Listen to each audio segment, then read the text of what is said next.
First, thank you very much for inviting me to speak this evening. It is a gift to do service and to carry the message of recovery to others who are still struggling.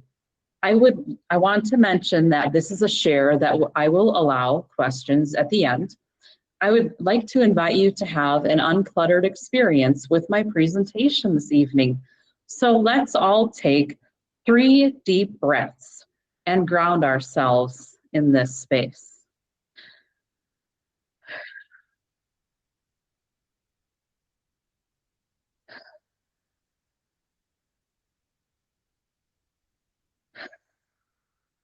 Ah, lovely. I'd like to invite you to have a notepad in front of you, but I don't want you to write down everything I say because I will be delighted to share my story with you as I have it written, and we are recording this evening. Therefore, please listen with your heart open and an open mind. This is your chance to experience what it means to go through an extremely difficult experience, managing all your stuff. I believe the root cause of hoarding and clutter is in trauma. The tools I will share tonight come from both my own experience and bearing witness to hoarding cleanup, participating in a hoarding cleanup, and cleaning up my own cluttered home and life. I want to share what happened, what I did to recover, and what it is like now. I'm also going to talk about how you can recover through the help of a 12-step program and additional resources outside the program. I'm going to read What is Clutter from Clutterers Anonymous to start us off.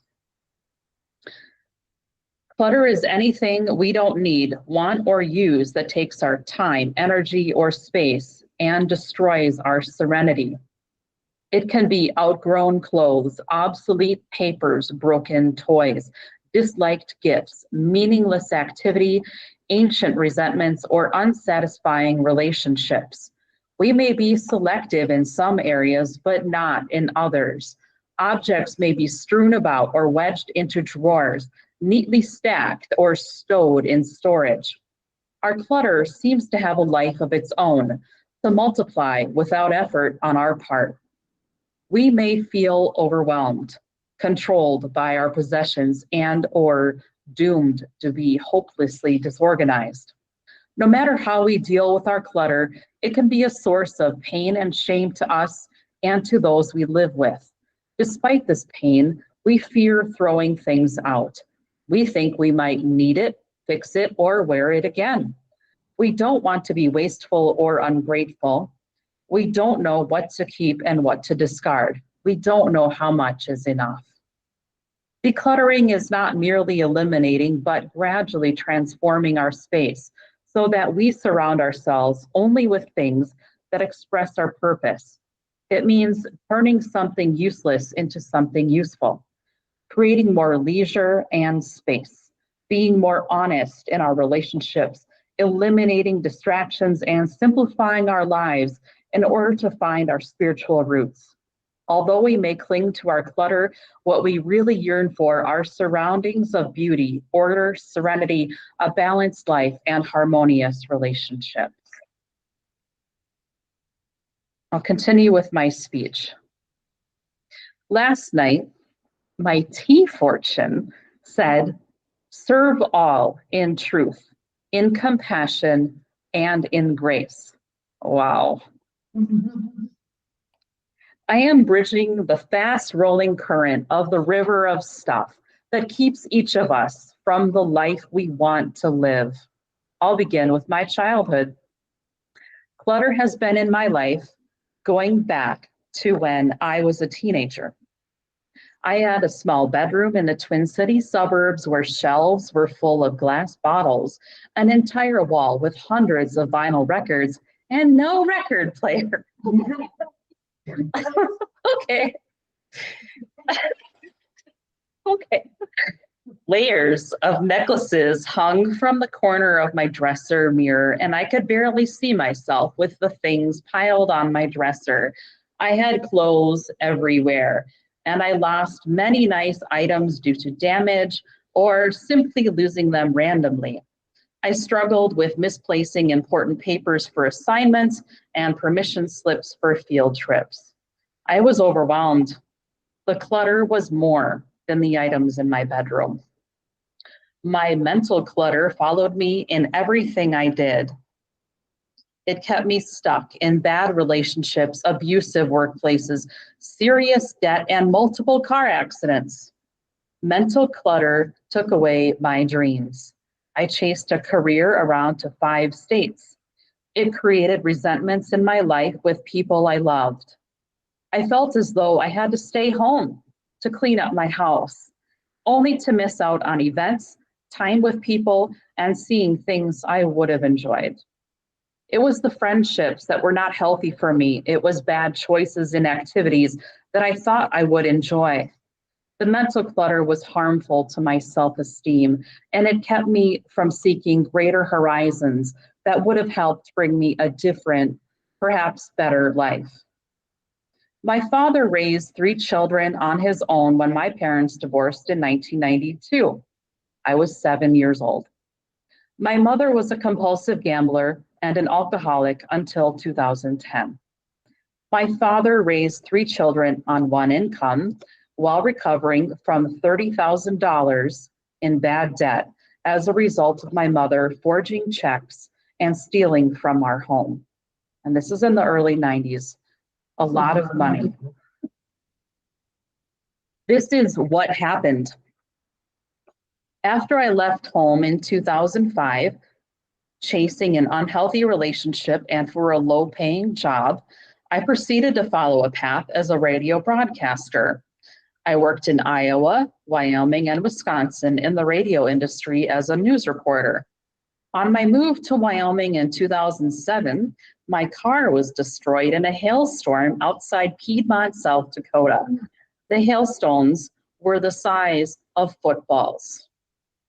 I hadn't checked the weather.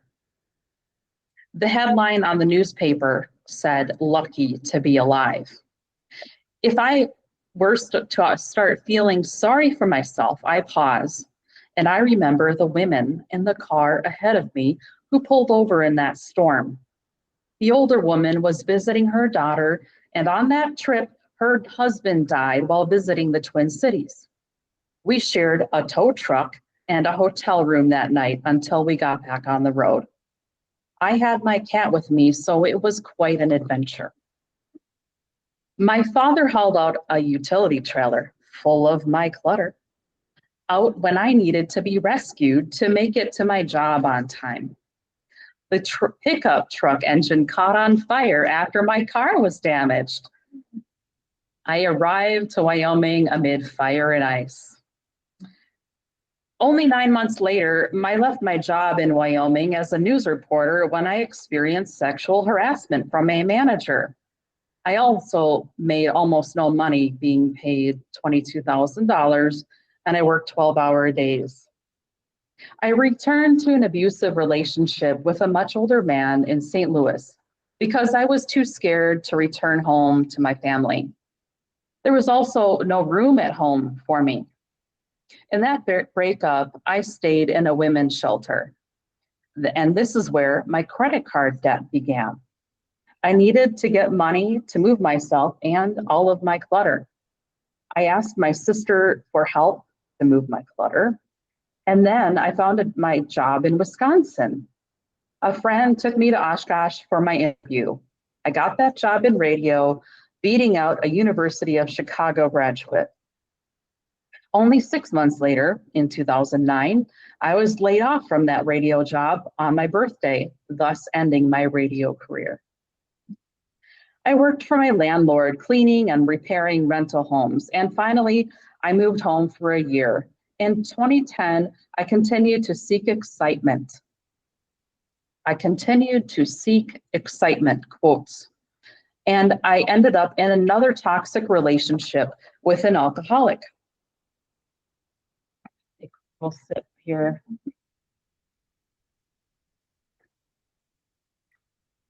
In 2011, I left for Iowa, starting a career in gourmet food sales, driving 50,000 miles a year for 5 years. I've been around the world 10 times in Iowa.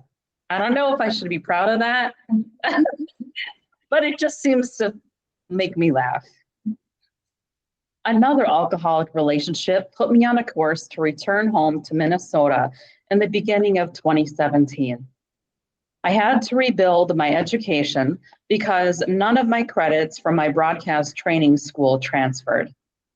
I started at Normandale and then went to St. Catherine University. In the first part of my return home, I lived with my mother in a mobile home in Lakeville. She and two of her sisters cleaned up the hoarded estate of my grandparents, following their deaths, driving hundreds of miles to northern Wisconsin. These statistics will shock you. I'm going to share this slideshow, and I'll be glad to share this. Is this sharing this now? Oh, okay. So I just need to okay. Are they, so are you, what are you seeing? Okay. So this is the basement of my grandparents' home.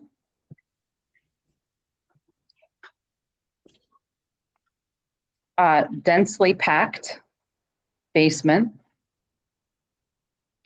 This is the mega metal stash. So they lived there from 1974.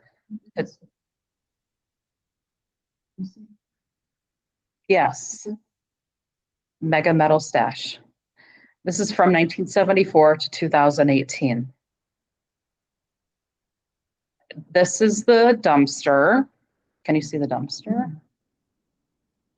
I don't know. Oh, I don't know how this is supposed to work. 7 of these. Are you seeing that? I don't. Okay. Okay. So for those on the phone, there's a big dumpster. The total cost for the 7 dumpsters would be $5,000 in today's dollars. I called them today. I'm like, call them, see what it costs. And there is no U-Haul behind a hearse. There's a trailer full of clutter backed up to the front steps. And that was in 2018. My mom took amazing photos. I'm proud of her. And then this is, I'm going to continue the story on this part. Can you see the fire takes everything? Okay. All right. I'm going to go back to the dumpster because I think it's more interesting. Okay. All right. These statistics will shock you in cleaning up my grandparents' estate on my mother's side. 7 30-yard dumpsters, a mouse infestation, a cat infestation,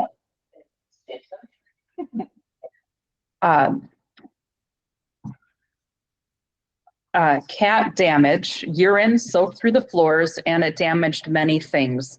There were 100 tires, 5 sheds, 7 snowmobiles, 1 truck, 1 boat, 100 linear feet of scrap metal, 10 feet wide, 8,500 miles driven over 25 trips, not including going to the landfill and buying supplies, paying for those dumpsters and the tire disposal. Think of the biggest garage sale ever and then double it. While I could not make time to go help with my grandparents' home in person, I did help with finding resources for disposal of items. I helped to advertise sales, and while attending college, I was a full-time student from 2017 to 2021, and I worked full-time until I needed to take a break for financial reasons and the death of my paternal grandmother as well. I needed to take a break from college for financial reasons and because of the death of my paternal grandmother, as well as dealing with physical pain from 2 car accidents 2 years in a row. After my mother continued gambling and asked for rent money, I found an apartment in St. Paul in 2018. It was a studio apartment with 300 square feet. In the late summer of 2021, I walked through the door of my grandmother's home to see her home infested with bed bugs and spider webs, and a gopher had made a home there as well.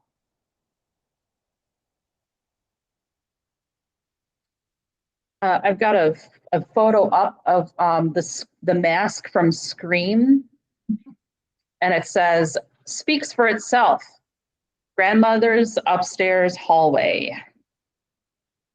And here's a photo of the living room, which is halfway filled to the ceiling with clutter. In the late summer of 2021, I walked through the door of my grandmother's home to see her home infested with bed bugs and spider webs. A gopher had made his home there, as well as mice. There were filthy dishes, piles of paper, rotting food, and neglect. It was her birthday celebration, but we had to stay outside unless we were very careful. Just weeks before, my father was supposed to bring her to the family picnic, and he did. And he had to pick the bed bugs from her and her belongings in order to get her ready to go to the picnic. To visit her home, we used the bathroom at the gas station. That problem was horrible to witness. Just a month later, she died from a stroke. I do feel strongly that after 11 years of bed bugs, plus the isolating effects of the pandemic and the overall state of her home, that clutter was a strong factor in her death. I was very close with my grandmother, and it continues to feel painful to carry on without her, even though she was 94 when she died. I don't miss her stuff. I miss the time that I wish that I could possibly still share with her. The experience of cleaning up her estate, working through the worst of it with family only blocks away who were incapable of helping, caused me to feel a lot of resentment. Now, as I am informed in recovery, I see how difficult it was to overcome my own behavior. I do not blame my relatives for their inability to help us. We drove over 300 miles with each trip. There were around 65 trips to grandma's to clean up the house until we turned it over to the family as a gift to my aunt for taking care of my grandma while she was alive. I would not trade my experience in cleaning up for anything. The opportunity to get to know my grandparents through their clutter, the things they own, their possessions, the things that they valued, I wouldn't trade that. And I think that my grandmother, she was widowed. My grandpa died in 1992. So there was a lot of loss. And so I'm sure that was a really big contribution to her clutter. And she also grew up in trauma. And she was in a dysfunctional family too. And on the other side, same thing. My grandfather was in an orphanage, and he was also an alcoholic. My cluttering behaviors are rooted in family dysfunction of a broken home with parents who did not have the proper tools in their toolboxes. They were powerless to change. This is what I did to recover. I changed my mindset in the last 6 years. In 2019, with the help of a therapist, I saw how I was telling lies to myself. I would promise myself that I would do something or not do something, and I would fail. I would make up hypothetical situations in my mind and the longest to-do list ever. It was all a lie. I couldn't manage any of that. It was acknowledging that my life was unmanageable when I began the path toward recovery. The best thing that ever happened in my entire life was walking into the meeting of adult children of Alcoholics and Dysfunctional Families in November 2021. A great deal of my recovery from cluttering is rooted in my primary program.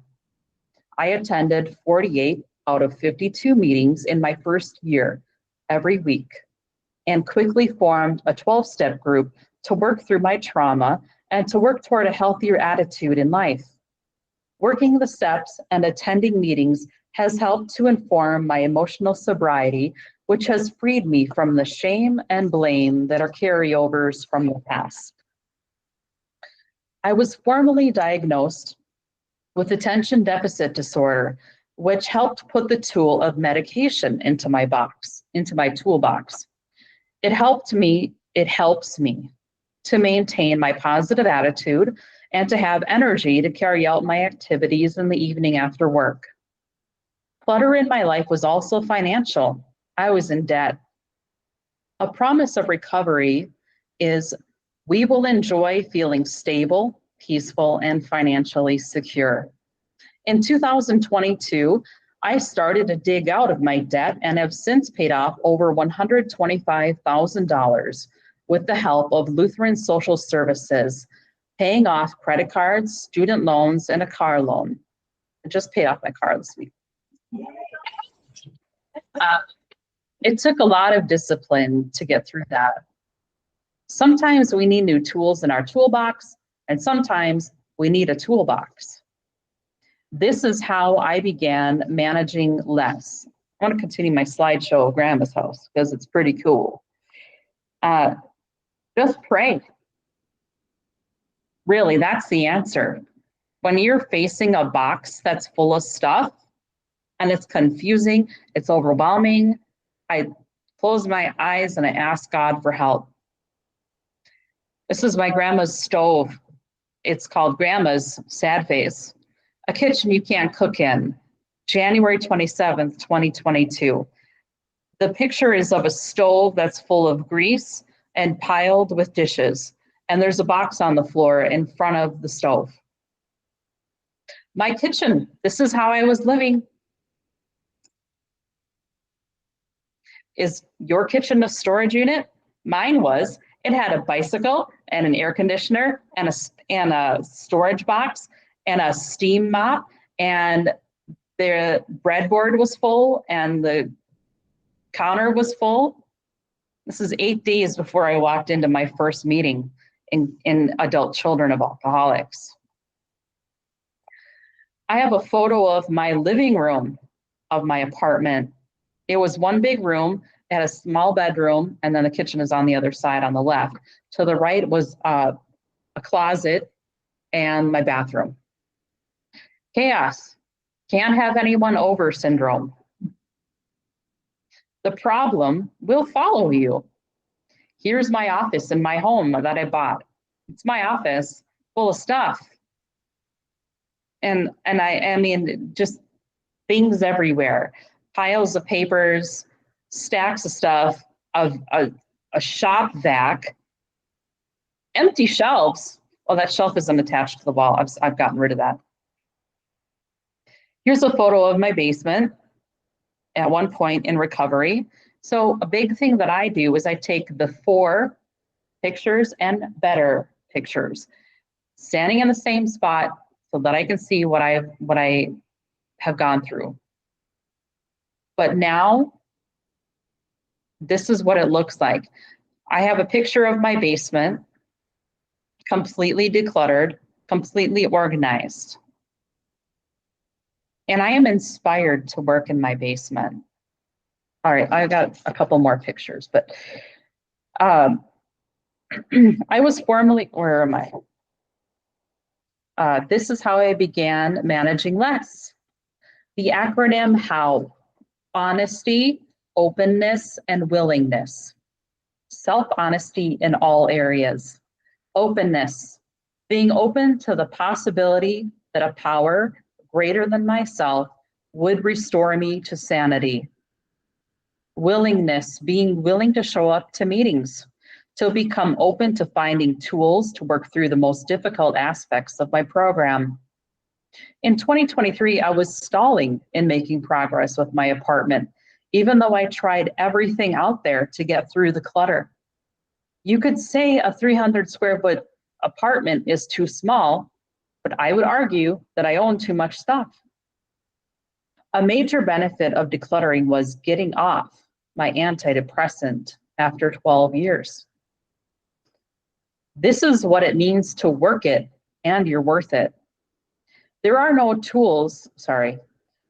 in-person meetings. There are no in-person Clutterers Anonymous meetings in the Twin Cities, so I called in on the phone to Clutterers Anonymous after searching for help with clutter recovery. What does freedom look like? I worked the steps in CLA. I took action by getting rid of more than half of my stuff in 2 years before I left my apartment. I hired a professional to help me for a few sessions. That was my friend, Erica. I hired another professional from Craigslist. It was a bad choice. I look at getting rid of things, I put them together, and I realized that I have 5 of them. Decluttering is painful to our brain. Making decisions is hard. Decision fatigue is real. But discipline is remembering what we want. One of my favorite lines from Clutterers Anonymous. Bookending, buddies, meetings, action, service, and literature. Admitting there is a problem is the beginning of freedom, and this is how I began living more freely. It was through the steady progress that I made, willingness, and I can happily say now that I am in maintenance mode. I believe that taking care of my home is taking care of myself. How I have done it, I've gone to meetings. I visit the Clutterers Anonymous website. You should visit the Clutterers Anonymous website. Bring your awareness. This is from my friend. Bring your awareness, have introspection, practice patience, forgive yourself. Exercise willingness and change your perspective of yourself, and you'll change the world around you. We are not alone on this journey. We are already loved when we come into recovery. Progress, not perfection. Showing up to a meeting is showing up for ourselves. We're holding space for ourselves. Clutter is rooted in some sort of problem, but no problem is too great to bring to the rooms of recovery. One day at a time. Asking a question is a tool that I use often. What does relief look like? I found that on the back of a paper at a job I had, and it was for mapping out the gas lines to restaurants in the 70s. What does relief look like? What an interesting question. What am I choosing? What am I choosing? That one is new for me, and I just love it. What am I choosing every day? What am I looking at on my phone? What websites am I visiting? What forms of payment am I using? What intentions do I have for my life? My more free life is becoming free from consumer debt. I just bought furniture. Sorry. Oh, let's look at this one. There we go. My sacred space. This just happened in the last 2 months. My friend came over and I completely allowed her to organize my basement. In this picture, you can see my microwave, which I keep in the basement because I don't want it on my counter. I walk downstairs to use my microwave. I have my sofa and my television, and all the typewriters are lined up. Let's see.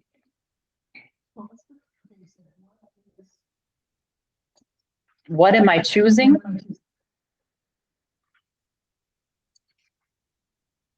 Typewriters. What am I choosing?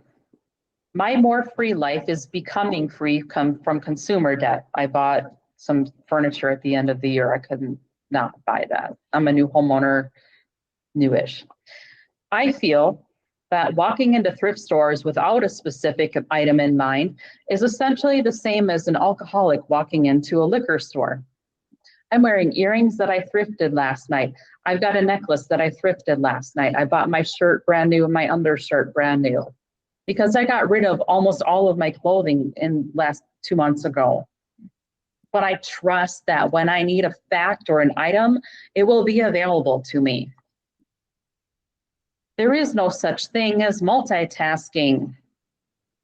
Get real. I mean, you can't. I mean, you can turn on the dishwasher and you can turn on, your laundry and you can turn on your slow cooker, but they're all doing one job. You can't run 400 programs. You can't. You can have a lot of background noise. I drive a lot without the radio on.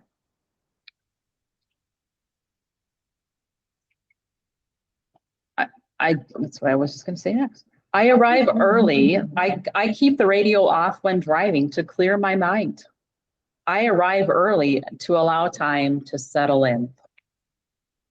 At my home group meeting, we are asked to put away our electronic devices to give ourselves our full attention on our recovery. I wrote it before, I wrote it again. Progress, not perfection. Before I think of buying anything, I put it on a 30-day list.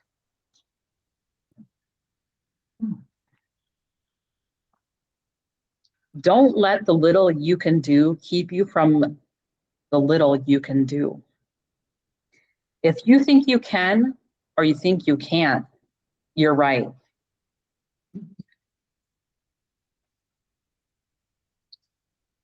All right, where are we at? Okay, now I'm gonna share some prayers and go through some stuff here. Keep and release serenity prayer. God, grant me the serenity to keep the things I need to keep, the courage to release the things I do not need, and the wisdom to know the difference. And this is the CLA, Organized Life Serenity Prayer. God, grant me the serenity of an organized life with leisure time, the courage to change my habits to ensure these joys, and the wisdom to be flexible.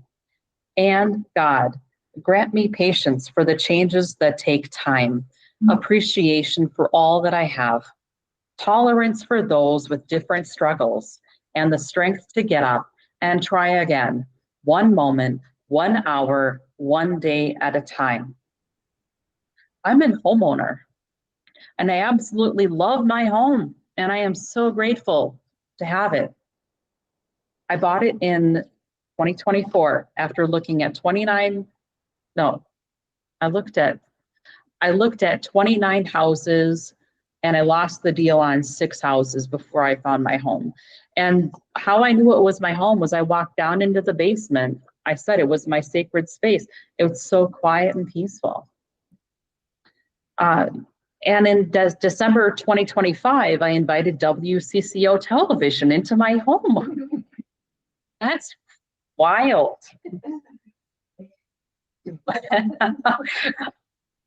My parting challenge is to encourage you, everyone here, to get rid of 360 items. It's my own trademarked, not really, the turnaround challenge. 360 items. And when you do this, do tally marks and know that those are victory marks.